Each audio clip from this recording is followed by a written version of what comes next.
Vas-y, vas-y. Oui, oui, je pense.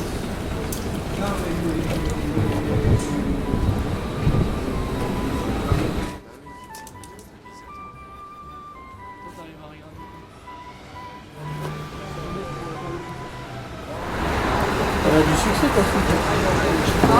Non, mais il faut arrêter parce qu'ils en veulent pas.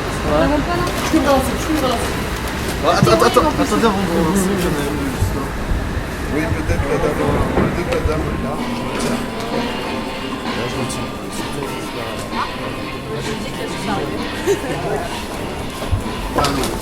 On a une couverture, c'est madame. Ah oui, vous donnerez une couverture. On va vous donner une couverture.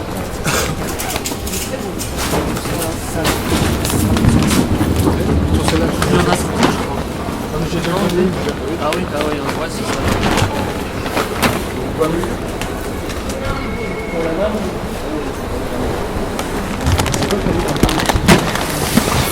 Il n'y a rien qui est sur ma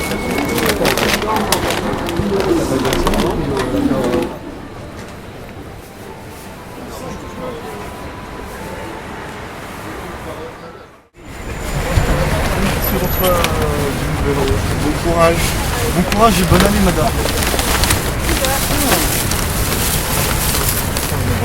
Bon appétit.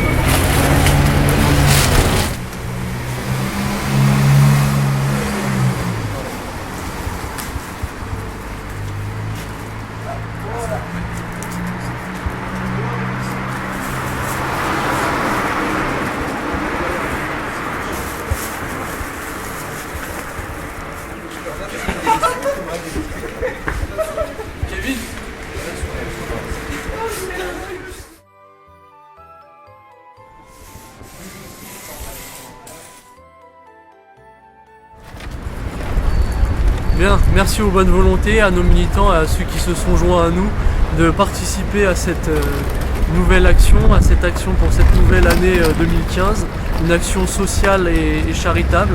C'est une maraude, donc ça consiste à apporter des vivres aux gens les plus démunis, ce qui fait penser un peu à Saint-Martin et à la Charité d'Amiens, la valeur du partage, où c'est un légionnaire romain en fait qui a coupé la moitié de son manteau pour le donner à un pauvre homme qui avait très froid sur son chemin.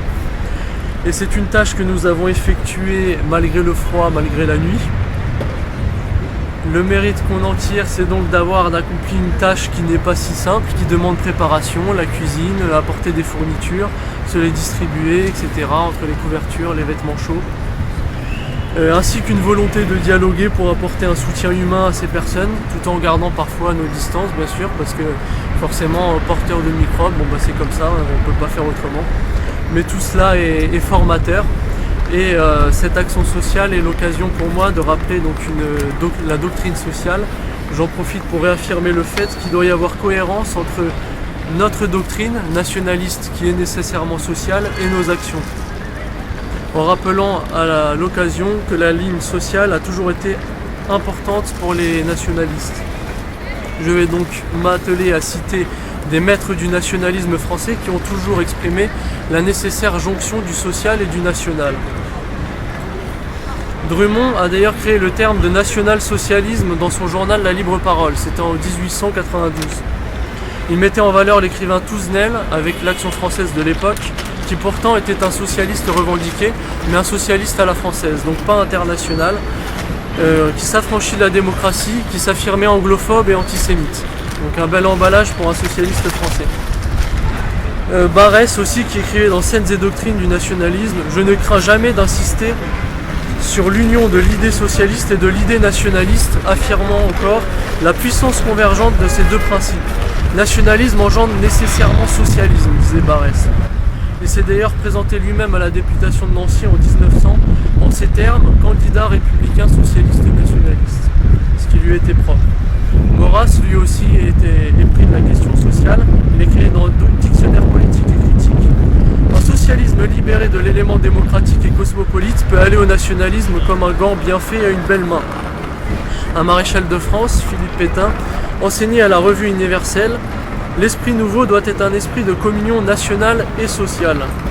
Professer le nationalisme et prétendre rester individualiste est une contradiction insoutenable. » Coston, dans son introduction au livre du livre Les financiers qui mènent le monde, il dit « La dictature de l'argent n'eut pas d'adversaire plus résolu que les maîtres du nationalisme français. » Et Plon-Carlassac aussi qui déclare dans le nationalisme français « Sans justice sociale, pas de solidarité nationale, sans solidarité nationale, pas de cohésion nationale, et sans cohésion nationale, pas de nation forte. » Le nationalisme est donc une réponse et une solution à nos problèmes face à la démocratie libérale et capitaliste et à son origine qui est la révolution bourgeoise appliquée par une structure bourgeoise qui est la franc-maçonnerie depuis 1789, face au marxisme international et matérialiste comme les autres, face à la plutocratie, c'est-à-dire l'oligarchie financière incarnée par l'argent des Rothschild, des Rockefeller, de la réserve fédérale dite américaine, puisque c'est une banque privée qui ne dépend pas des États-Unis, ou encore la technocratie bruxelloise, etc., etc. Le nationalisme incarne une défense du petit peuple travailleur de France, opprimé par les plus grands, les plus destructeurs et les plus abjects. Donc encore merci aux participants de cet événement qui est médiatisé, c'est un peu notre marque de fabrique Paris nationaliste, de temps en temps ça nous arrive de le faire. Voilà. Qui vive France! Qui vive France! Qui vive France!